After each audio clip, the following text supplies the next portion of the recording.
ng yelo sa araw ng birthday ko. Tingnan nyo guys, oh.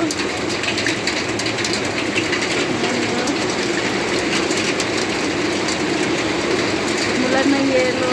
Tingnan mo, pumasok dito sa ano.